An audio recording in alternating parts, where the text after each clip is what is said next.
And welcome to this special segment of TI Now, right here at Mobile World Congress 2016. We're standing in the Red Hat booth with Jim Whitehurst. He's the Chief Executive Officer of Red Hat. And Jim, welcome to the segment. Hey, it's great to be here. Thanks for having me. Well, thanks for having us in your booth. Now, it wasn't long ago that you gave a keynote address, I think just back in October of 2015, at an industry trade show, talking about your book, which I'd like you to talk about in this segment, but really talking about the correlation between open source, which I know that Red Hat's such a supporter of, but also that correlation with an open organization. Is this a real social change for Red Hat?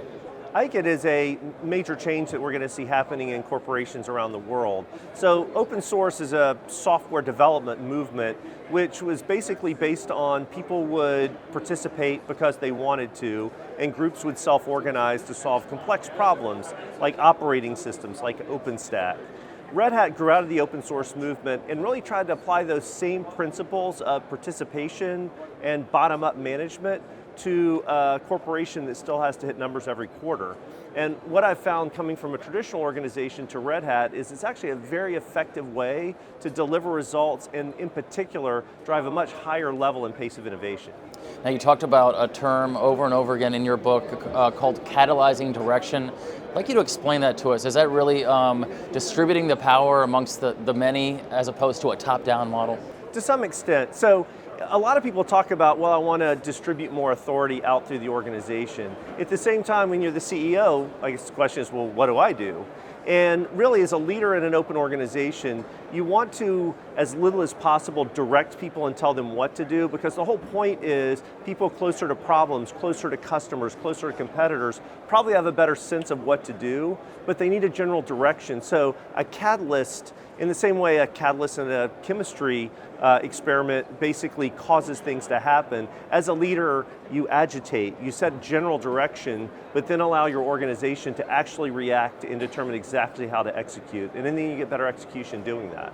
So are you talking about merging leadership behaviors with management behaviors, and is that really the essence of what open source is?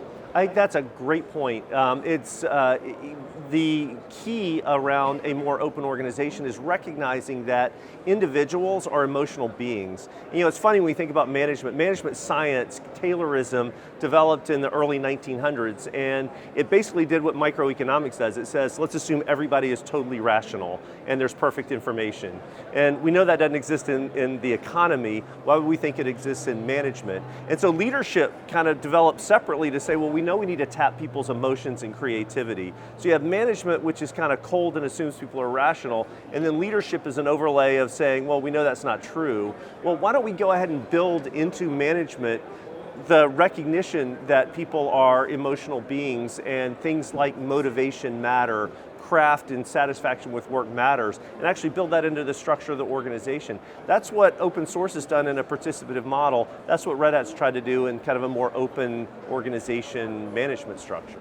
I thought it was interesting, Jim, that you talked about trying to yield as much output from your employees as possible, the open source community, I guess, platform, if you will, and creating that yield is much, much better than maybe the traditional model of brainstorming. I thought brainstorming was very similar to the open community platform, but I guess it's not. Is that correct? Yeah, this has been one of the most interesting learnings for me coming to Red Hat. A lot of people come to Red Hat and think, oh, you're this open participative thing. Everybody must, hold hands and sing Kumbaya.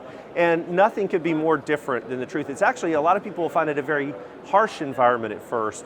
And that's because we believe creative abrasion gives us the best answers. In fact, it's not just us. Brainstorming developed in the 1950s as an idea, but starting in the 60s, there's been 50 years of research that's been done around brainstorming to say it's a bad way to get the best idea. And what that means is you're not trying to discourage people giving ideas, but if you give only positive reinforcement to all those ideas, people will stop giving more ideas because you've praised the ideas they've given, and it's hard to suss out what the best idea is. Having people being frank and open and honest, and when an idea is bad, say that's a bad idea, let's come up with another one, in the end leads to much better answers. So that degree of creative abrasion, which does require trust, ultimately leads to dramatically better outcomes and more innovation. just to sort of wrap up give a summation of your book, and correct me if I'm wrong, are you saying that Red Hat is a test case for an open organization? Absolutely. Red Hat grew out of the open source movement. It takes the principles of assuming your people are participating because they want to, and leveraging their own power and creativity and a meritocracy to give better results. Jim, thanks for your time. Great, thank you for having me.